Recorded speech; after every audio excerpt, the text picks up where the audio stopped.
मुनि पुंगव श्री सुधा सागर जी महाराज की जय हो।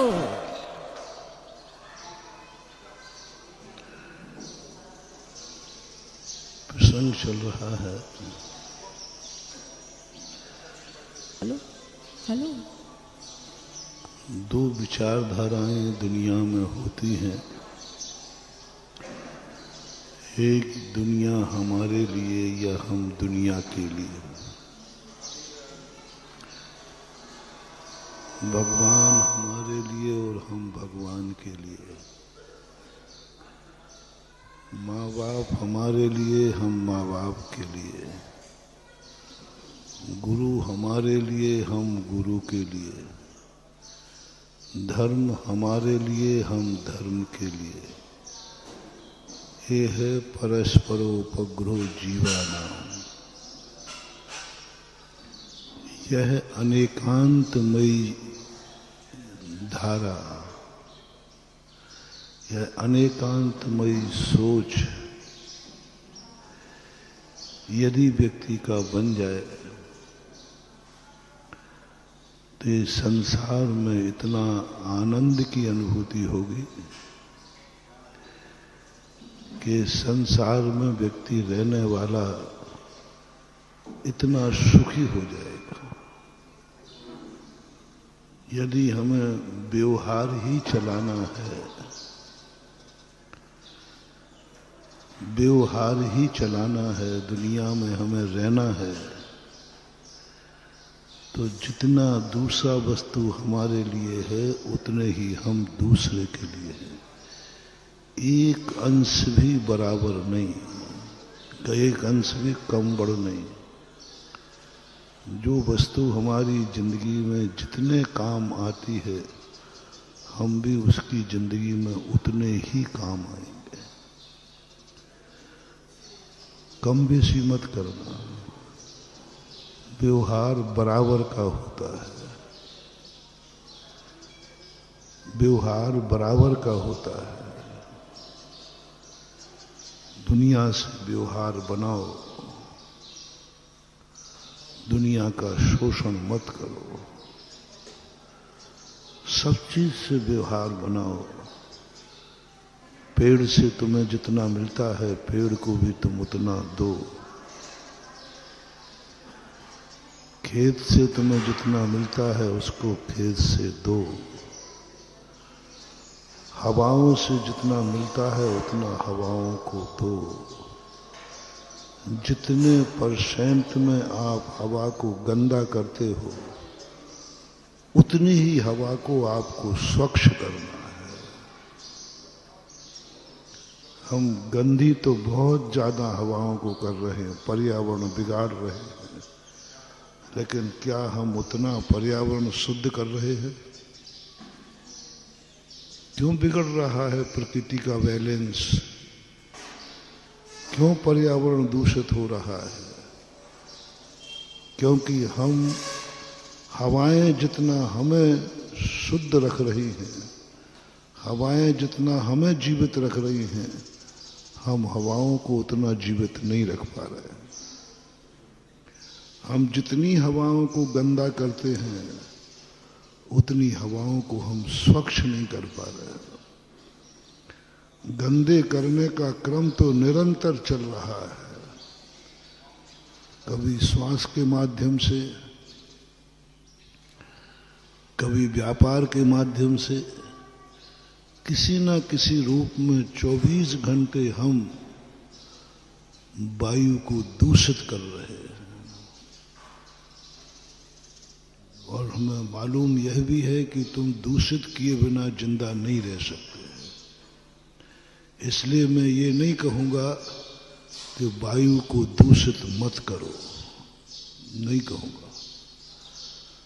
वायु को गंदा मत करो, ये नहीं कहूँगा, क्योंकि यह कहना बहुत बड़ा पाप हो जाएगा, बहुत बड़ा अपराध हो जाएगा, सारी दुनिया मर जाएगी। यदि मैं ये कहूँ कि दुनिया की वायु को तुम गंदा नहीं करना, दुनिया मर जाएगी। इसलिए ना तो जैनाचार्यों ने कहा और न मैं कहूंगा कि तुम वायु को गंदा मत करना। गंदा तो करना पड़ेगा, गंदी तो वायु होगी।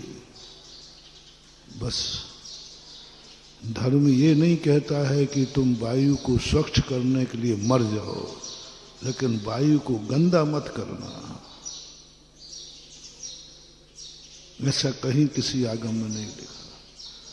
बस धर्म ये कहता है जितने % में हमने वायु को गंदा किया है उतना आप वायु को स्वच्छ करना है, स्वच्छ करना है। बस सारी दुनिया तुम पर फिदा हो जाएगी, प्रकृति तुम्हारे लिए ऐसा आनंद दे देगी। बस जितना गंदा किया है उतना स्वच्छ करना है। बस स्वच्छ करने के साधन तुम्हारे पास हैं। वायु को गंदा करना तुम्हारी मजबूरी है, वायु को स्वच्छ करना तुम्हारा धर्म होना चाहिए। रिपीट कर रहा हूं, वायु को गंदा करना तुम्हारी मजबूरी है, करना ही पड़ेगा, लेकिन वायु को स्वच्छ करना तुम्हारा धर्म है। करना चाहो तो करोगे, नहीं करना चाहो तो नहीं करोगे। अब यदि हमें धर्मात्मा बनना है तो नियम लेना पड़ेगा। हम जितनी वायु को गंदा करेंगे उतना ही हम वायु को स्वच्छ करेंगे। वायु के स्वच्छ के जो साधन हैं वो लगाओ। वायु को स्वच्छ कौन करता है? पेड़ करते हैं, वृक्ष करते हैं। तुम इसलिए वृक्ष मत लगाओ कि तुमने प्रकृति को वृक्षारोपण करना है, हरियाली नहीं। हम ये नहीं कह रहे हैं कि तुम किसी को सहयोग करो, लेकिन किसी ने तो तुम्हें सहयोग दिया है, उसका सहयोग लौटाओ तो सही। सबसे बड़ा दुनिया में अपराध है व्यवहार डकार जाना। ऋण खा जाना उतना बड़ा पाप नहीं है, कर्जा लेके डूब जाना उतना बड़ा पाप नहीं है, लेकिन सबसे बड़ा पाप है व्यवहार। और आप लोगों की जिंदगी में देखा भी जाता है, कहीं यदि तुम्हें जाने की बात कहीं मना किया जाए, वहां मत जाओ, तो आप कहते महाराज जी जाना तो पड़ेगा, व्यवहार देने तो, है ना, वो लिफाफा, क्योंकि वहां से लिफाफा आया था ना। कितना बड़ा संस्कार है अपने भारत देश में। वैसे मैं नहीं जाता, जाने की जरूरत भी नहीं थी, इतना कोई खास भी नहीं था, लेकिन व्यवहार देने तो जाना पड़ेगा, क्योंकि उसने हमारे यहाँ व्यवहार दिया था। भले वो 100 रुपये का लिफाफा है, लेकिन वो जैसे तैसे करके व्यवहार देने जाएगा।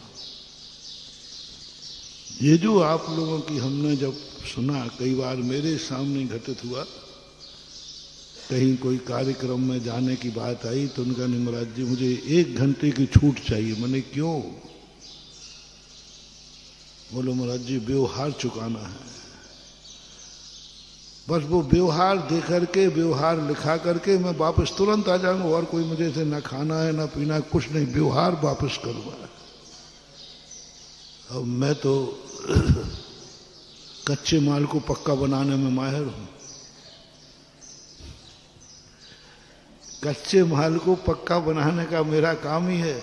मुझे कच्चा माल मिल गया, मैंने कि इतना महत्वपूर्ण कार्य छोड़ रहा है, इतना महत्वपूर्ण कार्य छोड़ के जा रहा है, मात्र वो लिफाफा देने के लिए, व्यवहार चुकाने के लिए। बस व्यवहार चुका के आ जाऊंगा, कुछ नहीं। ओह, फिर मैंने इसको डेवलप किया। इसी बात को मैंने अपने नर्सरी खेत में ले गए, और फिर नर्सरी से जो इससे पौध निकली वो तो सारे जगत में फैल गई। मैंने कि बस इतना ही सा कर लो, तुम कोई ज्यादा धर्म नहीं करना। व्यवहार वापस कर दो। हवाओं ने तुम्हें ऑक्सीजन दी है कि नहीं? हवाओं ने तुम्हें शुद्ध वायु दी है, ये व्यवहार है, उनका अनिवार्य नहीं था, ये सृष्टि का व्यवहार है। अब व्यवहार लौटाओ। जब वायु ने हमें इतना स्वच्छ किया है, उतनी ही वायु को हम स्वच्छ करेंगे। और प्रत्येक मानव ये नियम ले ले, फैक्ट्री वाला नियम ले ले कि हमारी फैक्ट्री से कितनी वायु दूषित होती है। तुम्हारी फटफटी है, स्कूटर है, तुम्हारे स्कूटर से कितना दूषित होता है वातावरण। तुम्हारी 4 व्हीकल है, उससे सब निकाल देंगे। आज का वैज्ञानिक सब निकाल देता है कि एक गाड़ी तुमने 1 घंटे चलाई तो कितना प्रदूषण हुआ। इतने प्रदूषण के लिए आपको कितना पर्यावरण शुद्ध करना है, ये विज्ञान ने निकाल दिया कि इतनी वायु कार्बन से इतना अशुद्ध हुआ तो आपको इतनी ऑक्सीजन पैदा करना है। वो बता देगा तुम्हें, पेड़ बता देगा, तालाब बता देगा, सब व्यवस्थाएं बता देगा कि तुम्हारे इतनी दूषित होता है तो इतना बड़ा पानी का संग्रह करो, इतने पेड़ लगा दो। और हर व्यक्ति ये सोच ले, हर व्यक्ति ये सोच, वायु का है, तेज का है, तेज का है, तुम कितना जलाते हो। जितना ईंधन तुम जलाते हो उतना ही ईंधन तुम तैयार करो, तुम्हें कोई बाधा नहीं है। तुम कितना ईंधन जलाते हो, कितनी लकड़ी का प्रयोग करते हो, कोई आपत्ति नहीं। मैं ये नहीं कहूँगा कोई लकड़ी का प्रयोग नहीं करे, कोई वनस्पति नहीं खावे, कोई वनस्पति नहीं छुए, चलेगा ही नहीं, चल ही नहीं सकता, मजबूरी है, कोई बात नहीं। वनस्पति का खाना, लकड़ी का प्रयोग करना तुम्हारी मजबूरी है, लेकिन उतनी ही लकड़ी के लिए पेड़ लगा देना ये तुम्हारा धर्म है। व्यवहार धर्म की बात कर रहा हूं आज, निश्चय की नहीं। व्यवहार धर्म। एक व्यक्ति अपनी जिंदगी में 5 पेड़ नष्ट करता है, मैंने हिसाब लगाया पूरा। उसमें सब्जी आ गई, फर्नीचर आ गया, जब तुम मरोगे तो लकड़ियां भी आ गई। एक पेड़ तो मरते ही खा जाता है, वो भी गिन लिया, फर्नीचर सब गिन करके 5 पेड़ एक व्यक्ति खाता है, वनस्पति को अपने काम में लेता है। मजबूरी है, इससे कम में काम नहीं चलता, चले गई। बस आपसे कुछ नहीं कह रहा है धर्म। व्यवहार तुमने अपनी जिंदगी में 5 पेड़ प्रकृति के नष्ट कर दिए, बस मरने के पहले 5 पेड़ लगा के मरो। जाओ, तुम्हारा जन्म ऐसा होगा जहां चारों तरफ हरियाली होगी, गार्डन होगा, कभी तुम्हें वनस्पति का अभाव नहीं होगा। कहीं वनस्पति नहीं, जहां देखो वहीं हरियाली मिलेगी। अन्यथा ये कान खोल के सुन लो, व्यवहार को यदि वापस नहीं किया तो सीधे वहां जन्म लोगे जहां वनस्पति की काया भी नहीं, एक पेड़ भी नहीं दिखेगा। नरकों में प्रत्येक वनस्पति नहीं होती।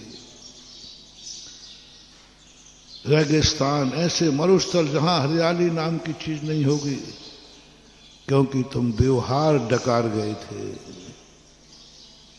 इसलिए आज सारे भारत को एक संदेशा दे रहा हूं यहां से।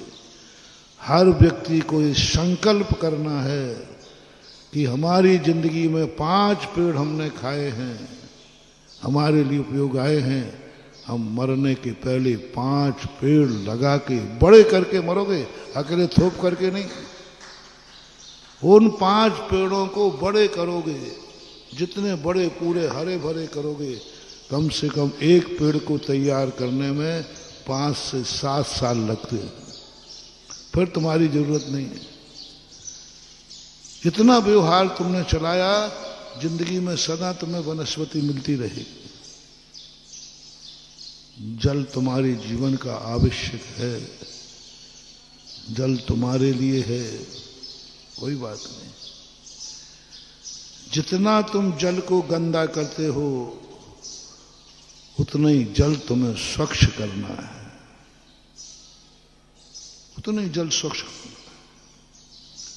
गंदा करना तुम्हारी मजबूरी है, स्वच्छ करना तुम्हारा धर्म है, स्वच्छ करना तुम्हारा धर्म है।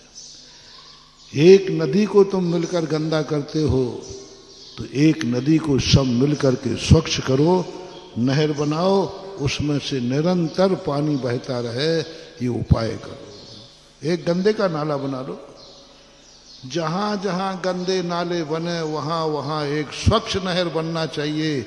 जाओ, तुम्हारी जिंदगी में कभी पानी की कमी नहीं आएगी, पर्यावरण दूषित नहीं होगा।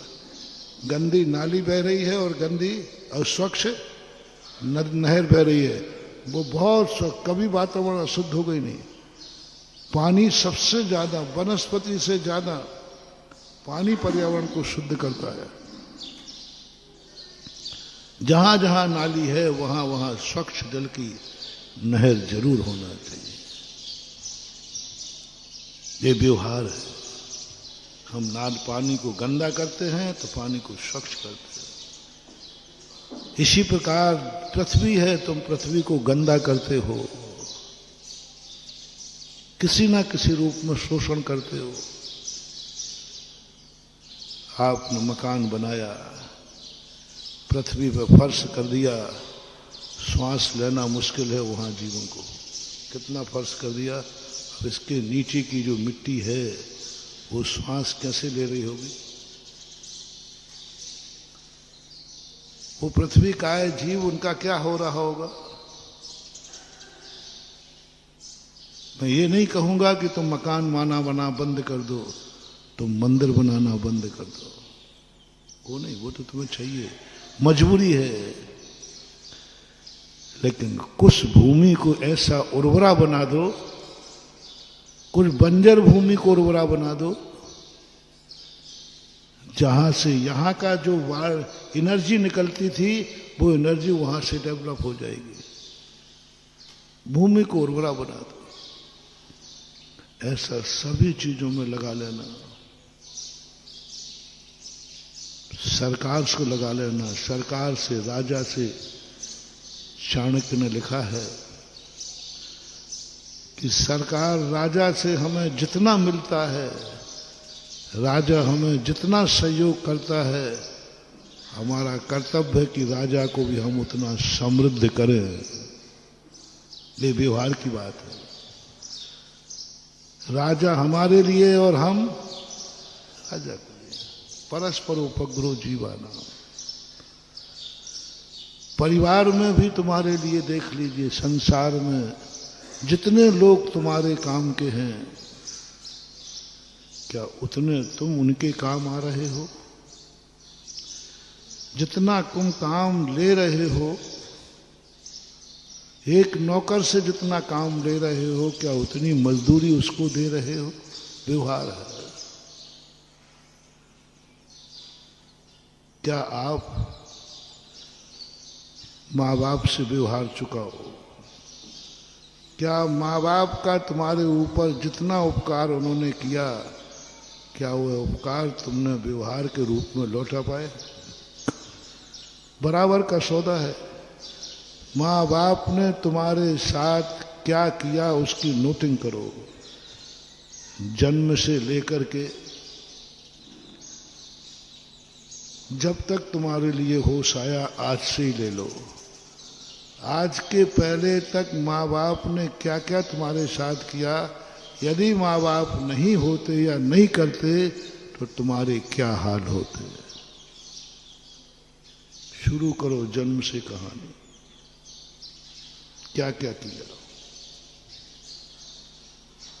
तुम्हें भोजन कराया, अपने करने के पहले कराया, तुम्हारी गंदगी साफ की, तुम्हारे कपड़े धोए, तुम्हें रोटी बनाई, बाप ने कमा करके तुम्हें पढ़ाई कराई, बाप ने कमा करके तुम्हें कपड़े लत्ते दिए, बाप की कमाई से तुम्हें घोड़ा गाड़ी हुई, कितने साल तक तुमने बाप की कमाई खाई है, कितने साल तक तुमने माँ के हाथ की रोटी खाई है, कितने साल तक तुम्हारे कपड़े माँ ने धोए हैं, कितने साल तक तुम्हारे लिए माँ बाप के आश्रित रहना पड़ेगा। कितने वर्ष मान लो? 25 वर्ष शादी के पहले। 25 साल का। मैं कोई उपकार नहीं करा रहा हूं, व्यवहार, ये व्यवहार था तुम्हारा 25 साल का, और व्यवहार तुम्हारे ऊपर है। अब आपको ये लिफाफा वापस करना है, ये लिफाफा वापस करना है, और 25 साल तक गिन गिन करके एक एक सेवा माँ बाप की करना है। जाओ, तुम कभी अनाथ नहीं होगे।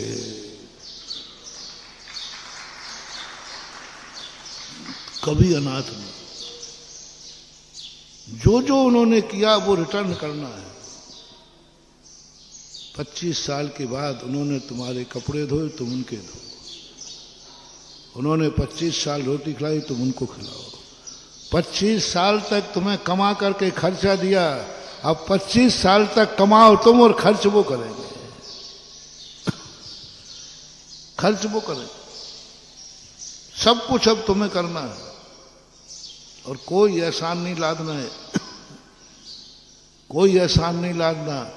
ये तो व्यवहार चुकाया जा रहा है। व्यवहार को व्यवहार के नाम से चुकाओ, व्यवहार को व्यवहार नाम से चुकाओ। एक चीज भी ऐसी नहीं हो जाए जो व्यवहार तुम्हारे ऊपर चढ़ जाए। मैंने पहले ही कह दिया, व्यवहार चढ़ा के मत मरना, व्यवहार चुका के मरना। और माँ बाप का व्यवहार नहीं चुकाया बेटा तो अनाथ होगे, अनाथ। सम्मूर्छनों में जन्म होगा, माँ बाप मिलेंगे ही नहीं। क्यों? तुम व्यवहार खा के मरे हो। ऋण से भी ज्यादा खतरनाक कह रहा हूं मैं, व्यवहार खा के मरे हो।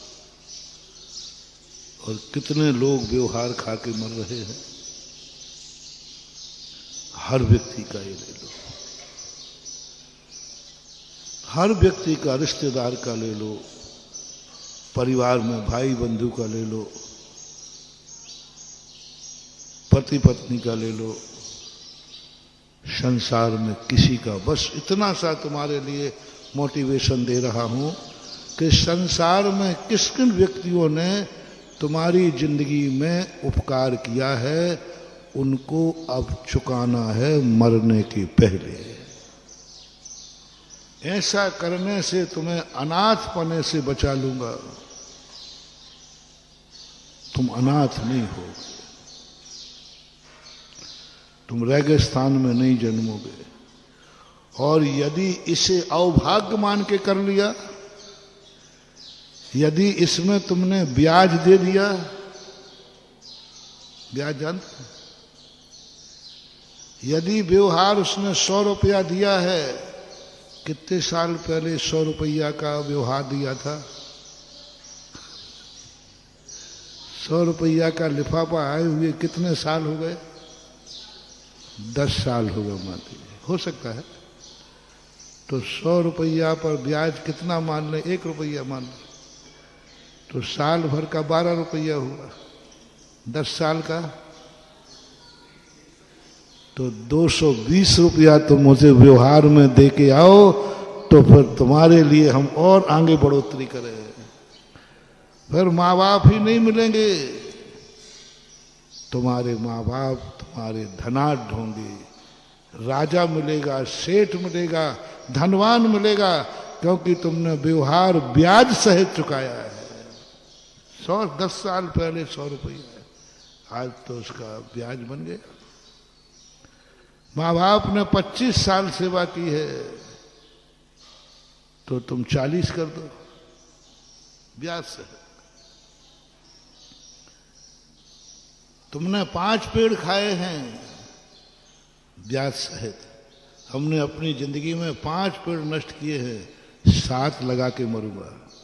ब्याज हो गया ना, नष्ट 5 किए, लगाए कितने? 7। ब्याज सहित हो गया।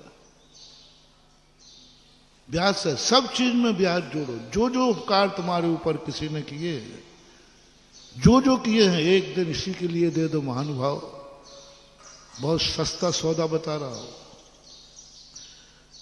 बस एक दिन तुम्हारी जिंदगी में आज तक कौन कौन उपकारी आए हैं, किन किन ने उपकार किया, उनको मैं ब्याज के वापस करना है। प्रकृति ने दिया है तो प्रकृति को वापस करो, परिवार ने दिया है तो परिवार को वापस करो। अब आते हैं हम धर्म क्षेत्र में।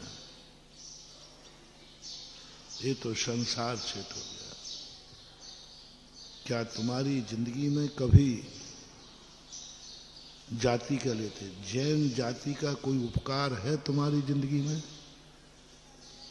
जैन जाति में जन्म लेने से कुछ बेनिफिट मिला है क्या? जन्म से यदि तुम किसी और कुल में जन्मते, कोई निम्न कुल में जन्मते, कोई ऐसे निम्न कुल में जन्मते जहां सब कुछ पाप होते हैं, व्यसन होते हैं, शराबी होती है, जुआखोरी होती है, दरिद्रता है, अछूत कुल में जन्मते और जैन कुल में जन्मे, कुछ बेनिफिट है कि नहीं? कोई इज्जत है कि नहीं? कोई थोड़ा सा आता है ना। बस यदि जैन जाति में जन्म लेने से तुम्हें कुछ मिला हो, तुम्हें लगे कि देखो ये नीच कुल में जन्मा है, मैं जैन कुल में जन्मा हूं, इसको जाति में जन्म लेने का बेनिफिट क्या है? मान, इज्जत, सम्मान, महाजन है भाई, जैन है। बस ये उपकार तुम्हें मिला है तो अब तुम्हें जिंदगी में एक काम करना है। काम तुम करोगे, सम्मान जाति का होगा। लोग कहेंगे वाह, जैन लोग ऐसे होते हैं। चुप गया व्यवहार। जैन जाति में जन्म लेने से मुझे इज्जत मिली है। महाजन लोग कहते हैं, लोग मुझे इज्जत की दृष्टि से देखते हैं। जिस जाति में जन्म लेने से मेरी इज्जत बढ़ी है, मैं भी जिंदगी में एक काम ऐसा करूंगा जिससे जैन जाति की इज्जत बढ़ा के मरूंगा। कोई एक काम करो जिससे लोग कहें वाह, जैनी ऐसे होते। किया तुमने है और चर्चा क्या है? जैनी ऐसे होते हैं। किया तुमने अकेले और बेनिफिट किसको मिल गया? जैनी लोग ऐसे होते हैं। जैनी लोग ये कार्य करते हैं। जैनी लोग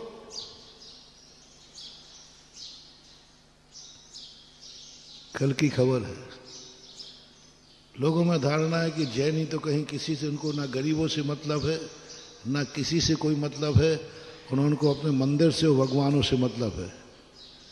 लेकिन कल जो पोषण के लिए लोगों ने दान बोला, सारा भारत कहने लगा जैनी लोग भी ऐसे करते हैं।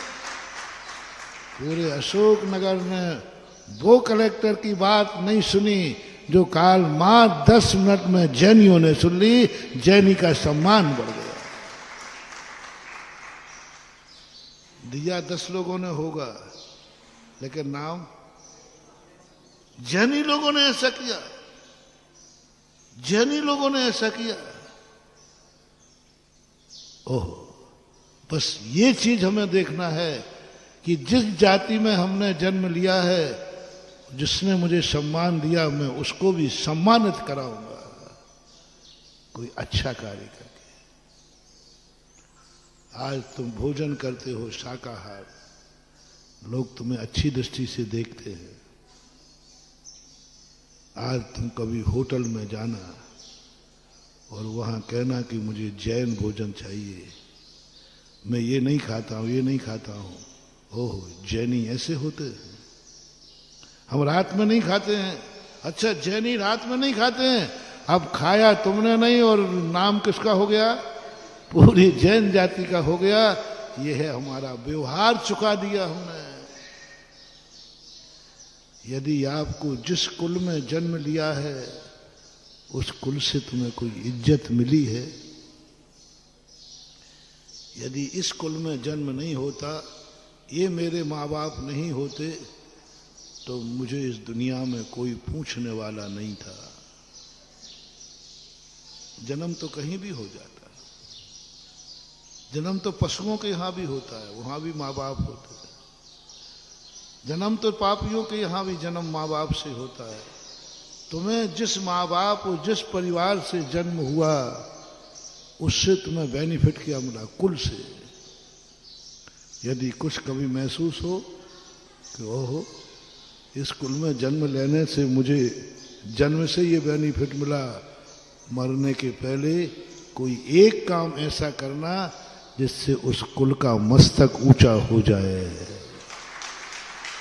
काम तुम करना, मस्तक कुल का ऊंचा हो जाए।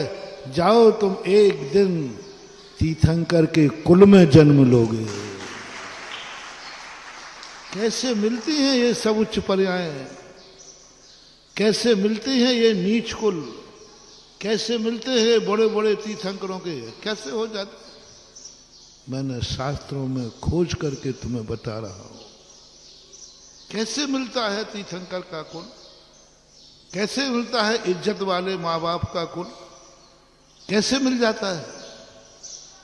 कुछ नहीं महानुभाव, आपने अपना कुछ ऐसा कार्य किया होगा जो सारे कुल का मान बढ़ गया होगा, सारे कुल की इज्जत बढ़ गई होगी, सारे कुल को लोग सम्मान की दृष्टि से देखने लगे होंगे। ऐसा कोई तुमने कार्य किया होगा, कुल की इज्जत बढ़ गई। कोई एक काम जरूर करना, इज्जत बढ़ जाएगी।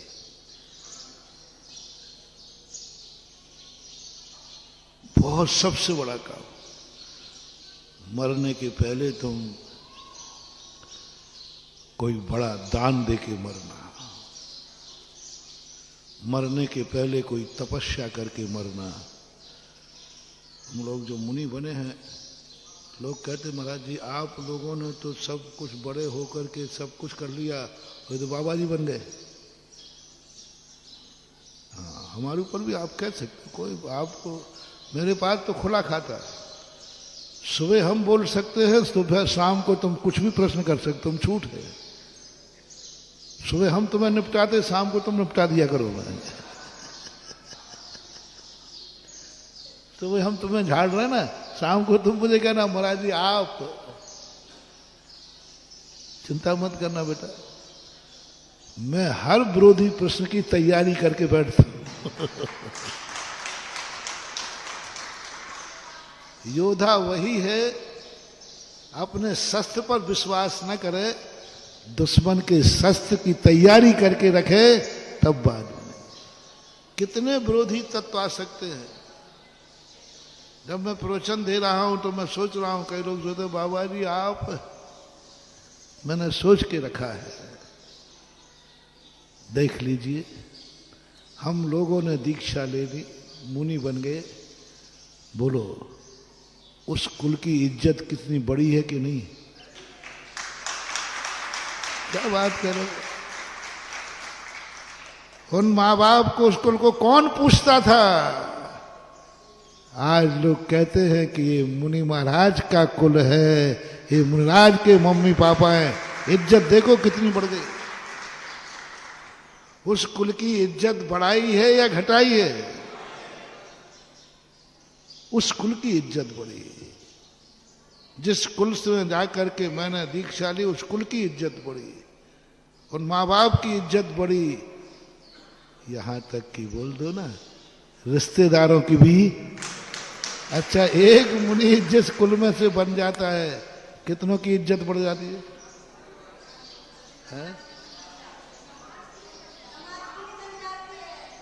बता रहा हूं। जिस गांव से बन जाते हैं, उस गांव की इज्जत बढ़ जाती है। नगर गौरव क्या बोलते हैं? ऐसे बोलते नगर गौरव बोलते हैं ना, नगर को गर्व है इस पर।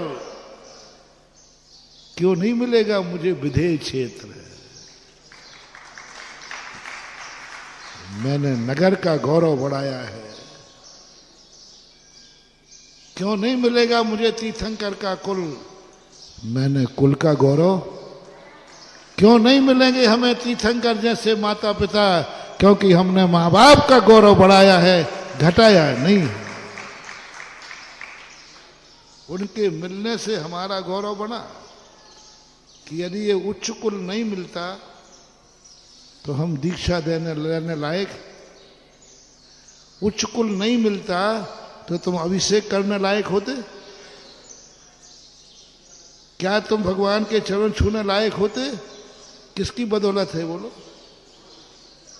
उच्च कुल में तुम्हारा जन्म हुआ, जाति तुम्हारी उच्च हुई, आज तुम्हें भगवान का अभिषेक करने मिला। क्या ये कुल का उपकार नहीं है? अभिषेक तो निम्न कुल वाला भी करना चाहता है। भाव है कि नहीं उसके? क्यों नहीं कर पा रहा है? कुल विपरीत है, जाति विपरीत है।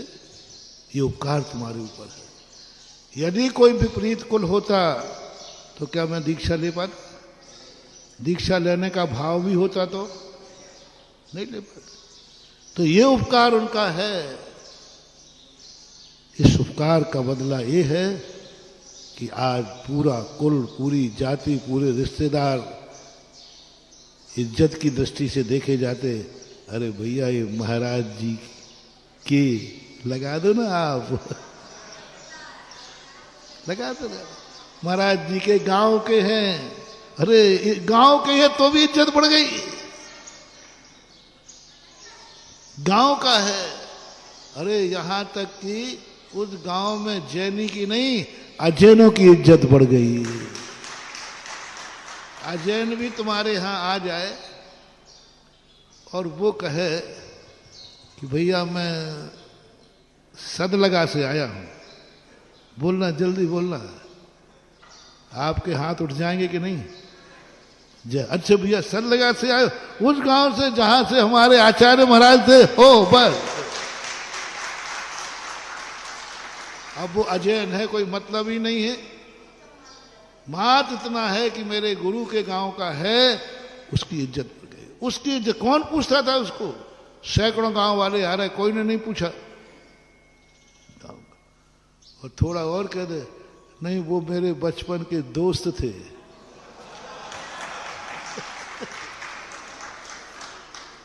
हम दोनों एक साथ क्लास में। अरे फिर तो आप उसको घर ले जाके रहिए, घर चल तू जीवने के लिए। हाँ, तो तुम्हारे लिए फिर वहां जाकर के तुम और इज्जत बढ़ जाएगी। अच्छा आपके महाराज के साथ आप पढ़े हो? हाँ साहब पढ़ा। बोलो कितनी इज्जत उसकी बन गई। जितनी जितनी निकटता तुम बताते जाओगे, सामने वाले की इज्जत तुम्हारे कारण बढ़ेगी। और जिसने तुम्हारे ऊपर उपकार किया है और तुम्हारे कारण यदि उसकी इज्जत बढ़ गई, इसी का नाम है उच्च कुल में जन्म तुम्हें मिल जाएगा। माँ बाप को सम्मान दिलाया, उच्च माँ बाप मिलेंगे, उच्च कुल मिलेगा। क्षेत्र का बढ़ाया, उच्च क्षेत्र मिलेगा। जो संसार में सबसे ऊंचा क्षेत्र है वो मिलेगा। विधेय क्षेत्र, विधेय क्षेत्र सब चीज में लगा दे। बस मोटिवेशन, जिन जिन ने हमारी जिंदगी में कुछ किया है, हम उनके लिए भी कुछ करेंगे। तरीका कोई भी हो सकता है। तरीका, धन ने तुम्हारे ऊपर उपकार किया है कि नहीं? ये बताओ, धन ने उपकार किया है कि नहीं? पैसा ना?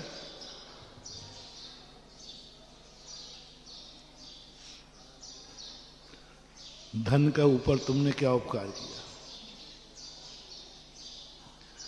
धन ने तो तुम्हारे ऊपर उपकार किया। निर्धन होते तो क्या कर लेते?